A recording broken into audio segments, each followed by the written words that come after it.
Dear CEO of Amazon MGM Studios, Mike Hopkins. It's me, Nando, the YouTuber who secretly writes all the Marvel movies, and the DC ones too, which I guess means I'm secretly James Gunn. Look at me go. Anyway, last month, audiences saw the first full trailer for your upcoming summer blockbuster, Masters of the Universe, and I think the reaction was pretty positive. Nicholas Galitzini looks incredible, the visuals are zany in a way that feels faithful to the TV series and toys, and most importantly, the tone doesn't feel too dark and gloomy, but also treats the source material seriously. It's not one of those ironic reboots that takes a bunch of shots at the original. It has the perfect mix of humor and sincerity that makes one of these work. At least that's what I got from the trailer. So you, as head of Amazon MGM Studios, have an opportunity to release a second huge crowd-pleasing blockbuster after Project Hail Mary, and the stars seem to be aligned. That is, except for one very misaligned star. And that's why I made this video. Mr. Hopkins, Mike, Sir, Your Highness, we gotta do something about Jared Leto. That's right, even though you barely showed him in the trailer and have left his name off of most of the marketing, I know that Jared Leto is currently providing the voice of He-Man's arch-nemesis, the Overlord of Evil, Skeletor, and that is a problem. So here's what I'm gonna do. In this video, I'm gonna explain why you need to get rid of Jared Leto, respond to a few counter-arguments, and then I'll give you some potential replacements. And there are several reasons to get rid of Leto. They range from the purely financial to the ethical, which also hooks back around to the financial. And I'm fast-tracking this video because you guys need to do this today. Clearly the best time was months ago, but the second best time is now. So on the list of reasons to fire Jared Leto, at the absolute tippy top, the simplest one is this. You want the movie to make money, and Jared Leto movies don't do that. Sure, there was a time when a movie starring or even featuring Jared Leto could turn a profit. Panic Room, American Psycho, Fight Club, all successful. Then in 2013, he won an Oscar for Dallas Buyers Club. He was on top of the world. There was 2016 Suicide Squad, where Leto turned in what may not be the worst, but is certainly the most annoying version of the Joker. But again, not a flop. On somewhere around a $200 million budget when you factor in reshoots, Suicide Squad grossed $750 million. Huge success, sure, but something happened after Suicide Squad, and Jared Leto became attached almost exclusively to high-profile bombs. Is it that his Joker was so bad it gave people the impression that Leto was a bad actor, even after winning an Oscar a few years before? Possibly. Could it have something to do with his personality? We'll get to it. But whatever the reason, Suicide Squad seemed to be a turning point.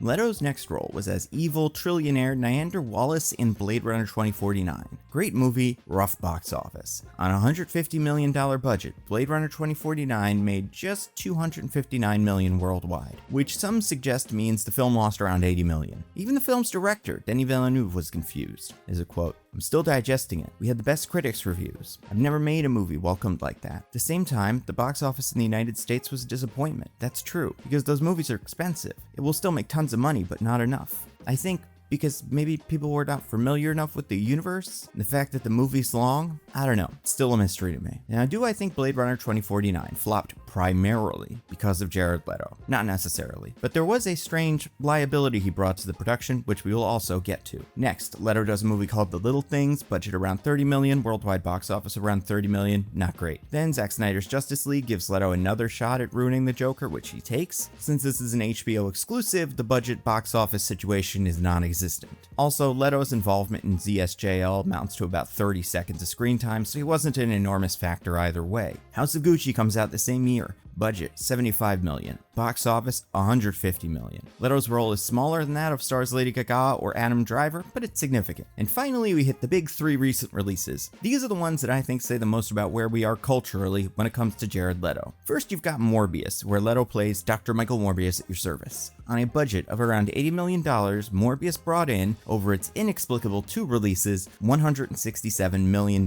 Which means, shockingly, out of all of the recent movies we've talked about, Morbius is one of, if not the most profitable. I'm so confused. I know. Then in 2023, Disney took another shot at a movie based on the Disney park ride, The Haunted Mansion. And like its predecessor, the movie took a bunch of elements from the lore of the ride and worked them into the mansion in the movie. The hallways were weird, Madame Leota was a crystal ball, and of course, there were ghosts. And Jared Leto played the Hatbox Ghost, one of the most iconic ghosts in the ride, even though the Hatbox Ghost wasn't around for much of the Haunted Mansion's history. But still, the fans were very aware of the Hatbox Ghost. And this version of the Haunted Mansion movie rewrote the mythology of the mansion, explaining that the Hatbox Ghost was actually the old owner of the mansion who was evil and trapped in the house, but by collecting 1,000 souls, he could roam free. So pretty significant role that could be played by literally anyone since the ghost was largely CG, and yet they got Leto. This was the time when the public was starting to turn on Leto, for reasons that we will get to, so he was more or less scrubbed from the publicity, meaning one of the movie's biggest stars playing the single villain was not on the poster or in the trailers, which left a huge personality void that the Haunted Mansion never filled. On a budget of $150 million, the Haunted Mansion made only $117, a huge flop. And that failure can be attributed to a lot of factors, but Leto certainly didn't help. And then there was Tron Ares, 2025's $200 million shot at rebooting the Tron series. Not only was Jared Leto in this one, he was the titular Ares. His face was on the poster. They couldn't hide him. And listen, it's a dumb movie that doesn't work, but again, Leto didn't help, and on a $220 million budget, Ares only brought home $142 million, a huge loss. So what do Morbius, the Haunted Mansion, and Tron Ares have in common? Bad reviews, somewhere between flop and bomb, and Jared Leto. He is synonymous with cinematic failure. People have been trained to expect that his next big movie is gonna stink. So like in Masters of the Universe case, his name is nowhere to be found in the trailer. You need to hide the fact that he's playing debatably the most iconic character in the franchise. So Jared Leto's recent cinematic failures could turn his involvement in the movie into a financial liability. But you know, if that were it, I'd say who cares. Plenty of great actors, even Oscar winners, have bad stretches.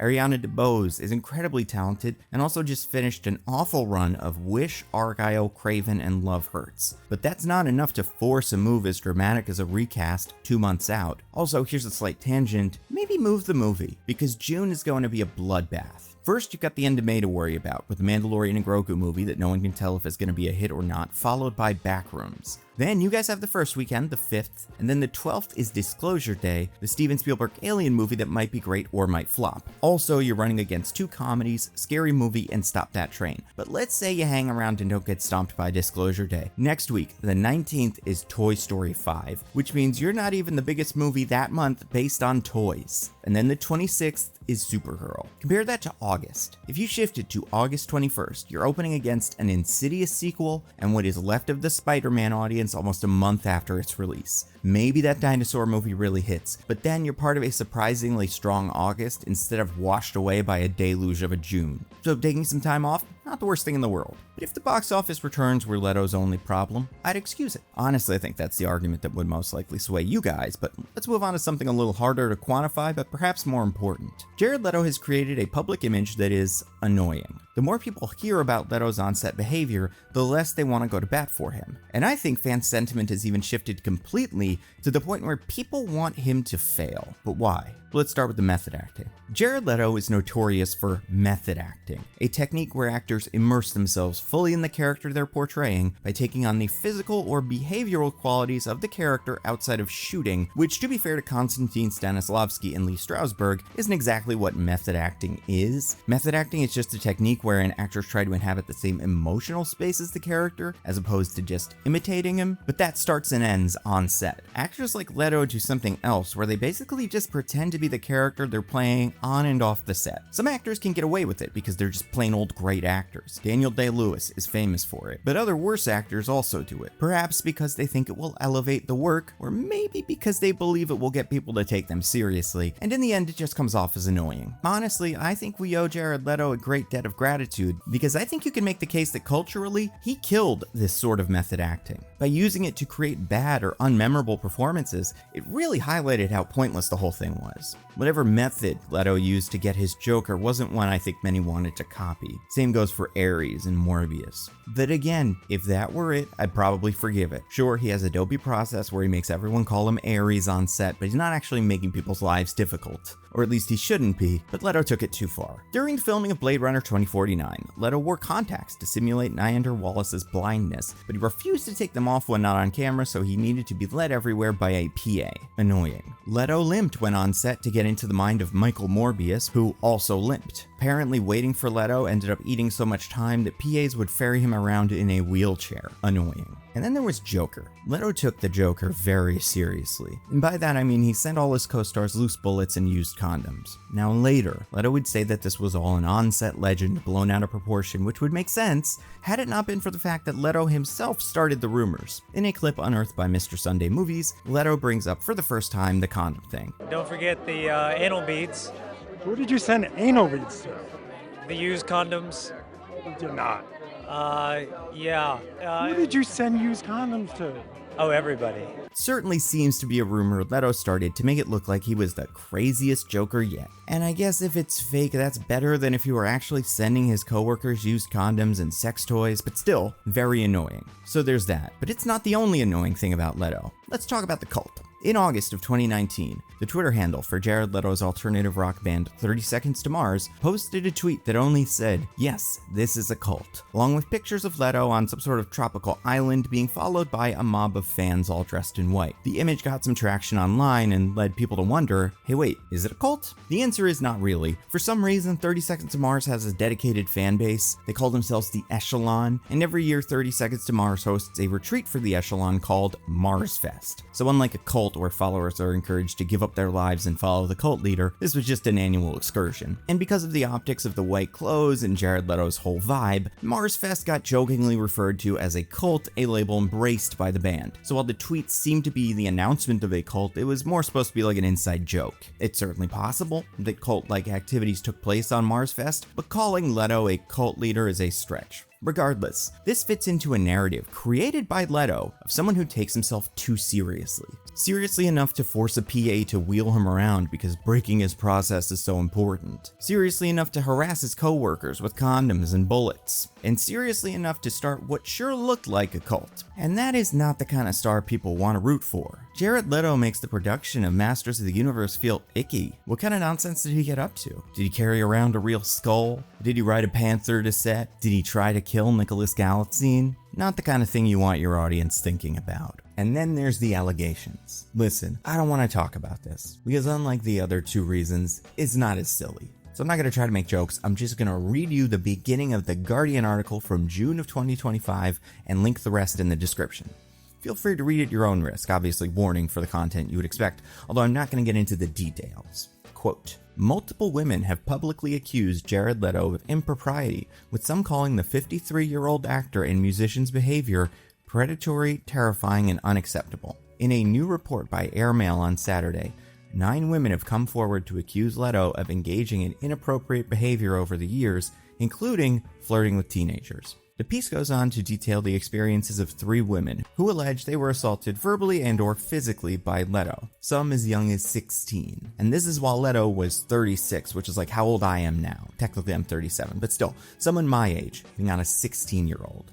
And I'll say, to be fair, these are allegations. Leto has not responded to the Guardian article, his publicist says it's not true. And according to the reporting, since the initial allegations, many more women have come forward with stories about Leto harassing them. So listen, to be fair to you guys at Amazon MGM, when you hired Leto, this wasn't public. He had a reputation for being sort of a creep, but nothing like this. So it was not your fault for hiring him. But now that you know about the allegations, it's probably a good idea to cut Leto loose. And it doesn't even need to be because of the allegations. It can just be a box office thing if that's easier to justify. Now, I foresee 3 big arguments against changing course. First, it's going to be difficult. It will cost a lot of money. I'm sure that's true. You may need to buy Leto out of a contract and you'll need to hire a new voice actor. However, you know what's more expensive? A bomb. You know who knew that? Paramount. When Ugly Sonic dropped online and pretty much everybody agreed it did not work, they went back to the literal drawing board and redesigned the character, and look where they are now. It is a $1 billion franchise at the box office. You know what else is expensive? A boycott. And I can absolutely see a world where people decide to stay home because of Leto's recent allegations, and I wouldn't blame them. In an environment where movie theaters are closing and the box office is shrinking, do we really want to give people another reason to stay home? The second argument I could see is that it makes you look bad, swapping out an actor months before a movie is released because of allegations that surfaced almost a year earlier could be construed as cowardly. You hope no one would care about Leto's past, but then they did, and only now are you holding holding him somewhat accountable. That could be true, but imagine the good press this could bring. You get to announce a new actor taking over the role of this iconic character, and it could be someone who people really come out for. You could figure out which audience is the least excited to see Masters of the Universe and use this casting to bring them on board. Look at the Super Mario Galaxy movie. Already poised to be an enormous hit, but then, a week before the movie launched, they get to announce that Glenn Powell was playing Star Fox, and they owned the conversation for that day. Casting announcements are one of the few pieces of movie news that do break through. That's why tens of millions of people watched empty Avengers chairs. And the great part of this whole thing is, besides the collective, or whatever they're called, Jared Leto does not have many fans. I don't see people sticking up for him online. Any goodwill he had seemed to be burnt out by Morbius. So you don't need to worry about backlash. But then the last argument, and perhaps the toughest one to fight with, is the possibility that Leto did turn in a great performance.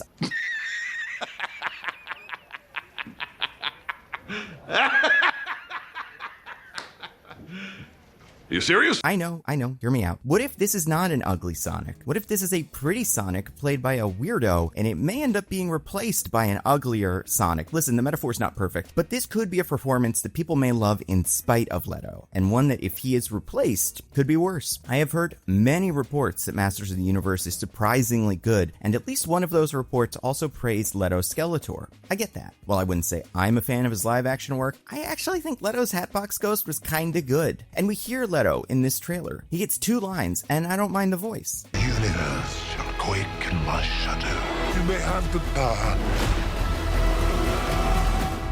but you're too scared to use it. It's a little understated for Skeletor, but this isn't a Peter Dinklage and Destiny scenario. It can work. But to respond to this, we need to get to the third part of the video. Because luckily, Amazon MGM, there are a metric ton of actors who could turn in a performance as good as this one. Let's start here. As of today, April 15th, all but one of the actors who have previously played Skeletor are still alive, including Frank Langella, who is the original movie Skeletor, and apparently really liked the role. There's also Alan Oppenheimer, who is the main Skeletor in most of the animated material. And you may say, well, he's 95 years old. Surely he can't still do the voice. Well, he just did in the Chippendale Rescue Ranger movie from 2022, and he sounded great. There's nothing down there, you boob.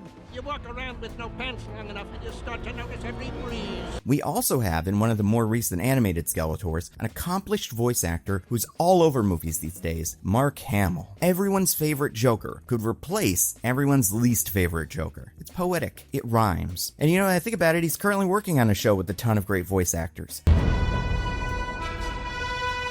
Here are 11 other people on that show that could do it. Chris Diamantopoulos, aka Russ Hanneman, tons of range, currently the voice of Mickey Mouse. Ross Marquardt, currently voices Rudy, also famously the Red Skull in Infinity War. Andrew Rannells, campier for sure, but could channel that original animated Skeletor energy. Fred Tatasciore, he's been in literally everything. Ben Schwartz, ugly and pretty Sonic. Again, a campier version, but fun. Also has a huge fan base from the Sonic days of kids and from the Parks and Rec days of millennials. Eric Bauza voices both Daffy and Porky in The Day the Earth Blew Up. John Hamm was Sentinel Prime in Transformers 1. He's a solid villain. Lee Pace is very scary. Michael Dorn voices Battle Beast and is probably most known for playing Worf on Star Trek. Jeffrey Donovan, Machine Head on Invincible, and Michael Weston in Burn Notice. From just Burn Notice, I wouldn't say I see it, but his Machine Head has so much energy that could absolutely translate to Skeletor. Holidays were just never the same when you kids were fighting.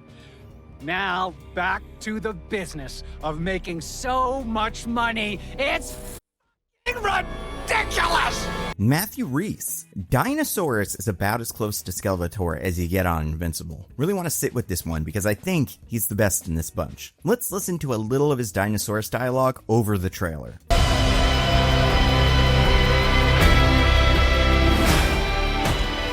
Go to hell. If only you stopped there.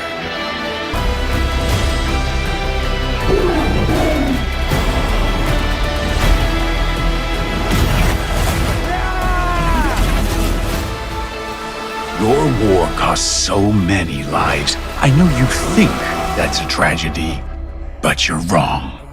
How about this? Let's make a list of all of the men who have been nominated for an acting Oscar in the last 5 years. I think we're only really limited by one, maybe two factors, and that's age and accent. I think, for instance, Timothée Chalamet is too young for Skeletor. Our Skeletor needs to be a generation older than the actor playing He-Man. And then I don't think our Skeletor can have a specific regional accent, so no Boston or Southern Skeletor. But like, okay, Michael B. Jordan, maybe a little young. Also, I have no problem with a non-white Skeletor. I get why people wouldn't want the villain being portrayed by a black actor, but A, it's not like there aren't any good guys played by black actors. In this movie, Man-at-Arms is played by Idris Elba, and more importantly, it's Skeletor. He is one of the most iconic villains in animation history, and he could be a super fun performance. So I don't want to count all the black actors out of that opportunity because of their race. Anyway, Leo would never do it. Ethan Hawke could see it. A campier version of his hero from Moon Knight. Wagner Moura, perfect. Death from Puss in Boots: The Last Wish, right in that popularity sweet spot. Adrian Brody, absolutely. Surprised he hasn't done anything like this before. Coleman Domingo. Yes,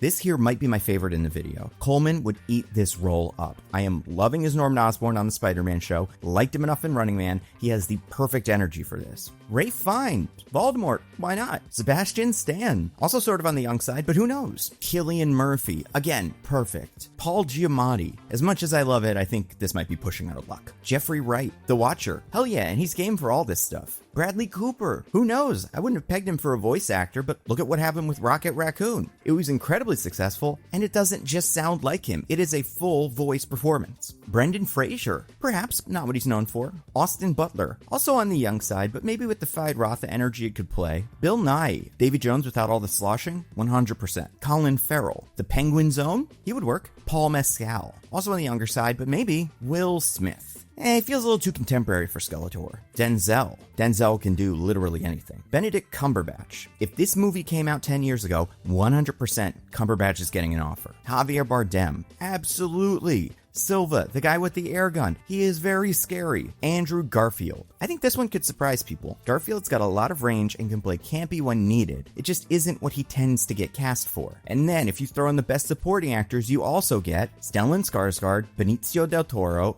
Kieran Culkin, Edward Norton, Guy Pearce, Jeremy Strong, RDJ, Ryan Gosling, Mark Ruffalo, Sterling K. Brown, Brendan Gleeson, Brian Tyree Henry, J.K. Simmons, Jesse Plemons, and Kieran Hines. And that's only from the last 5 years. And that's not all. Let's throw in some Marvel villain actors. Willem Dafoe, Tom Hiddleston, Hugo Weaving, Daniel Bruhl, Chikuti Iwuji, Christian Bale, Jake Gyllenhaal. There are literally hundreds of actors at all points in their career who could do this. Cheaper ones, more expensive ones. The one thing that ties them all together is they're not Jared Leto. In conclusion, Amazon MGM, you have a problem. Debatably, the most iconic character in this movie, based on a beloved franchise, is played for the first time on the big screen in almost 40 years by an actor who you cannot advertise. He cannot go on a talk show to promote the movie. He can't do a Hot Ones or a Subway Takes because, to put it very simply, the vibes are bad. But you have an opportunity to fix things. One that you should absolutely take no matter in which direction you choose. To misquote a hopefully about to be recast character, you have the power. Don't be too afraid to use it. But Skeletor isn't the only supervillain wearing mostly purple, or Skeletor isn't the only supervillain with blue skin, or Skeletor isn't the only supervillain with a white face and campy vibe, because we're getting an MCU X-Men movie soon, and they're also going to need a villain. One who I also really hope is not played by Jared Leto. But who will the MCU's first big bad be? Got some ideas. In my next Nando V Movies video, who should be the first X-Men villain in the MCU, I go over pretty much every major X-Men antagonist from the comics to figure out who makes the most sense as the X-Men's new original antagonist. And I do come up with the decision on who I think works the best. And that'll be on YouTube eventually. You can watch it right now on this video's sponsor, Nebula. Nebula is where you should be watching these. It's the creator-owned subscription streaming service that I helped to create. So basically all my videos, that's Nando V Movies videos like this, and the Nando Cut videos too, go on Nebula first. You can watch them without ads, you can download them to watch them offline. It is without a doubt the best way to watch my videos. You can also, on Nebula, watch tons of exclusive videos. If you've watched my Daredevil, Invincible, or The Boys recap videos, you're probably sick of hearing me pitch Lindsay Ellis videos, or the first episode of Captain Midnight's Showrunner series, which I only keep pitching them because I think they're genuinely great and you guys will like them. But Here are some new ones. On his channel Slow News Day, Tom Nichols talks about news like phone bans and Keir Starmer, someone I mostly knew about up until this point from SNL UK. Or how about the Mooney video called How Butts Became the New Boobs? Pretty self-explanatory and worth a watch. And then there's Tom Scott, whose new show England drops a week early on Nebula. This week, he drives a little boat from a part of his childhood that's difficult to explain but makes him so happy. Look at this guy's face. Pure joy. And Nebula is already a steal at $5 a month, or just $60 a year. But if you go to go.nebula.tv/NandoVMovies, you can get a year of Nebula for $30. That's $2.50 a month. You are going to love it. Besides that, thank you to everybody who continues to support the channel on Patreon, everybody that watches these videos early and ad-free on Nebula, everybody that listens to my podcast, mostly Nitpicking, everybody that follows me on Twitter, Instagram, TikTok, all that stuff. I'm Nando V Movies on all of those platforms except TikTok, where I'm at Nando Kelly because A, it's complicated. Anyway, that's all I got. I'll see you next time. Bye.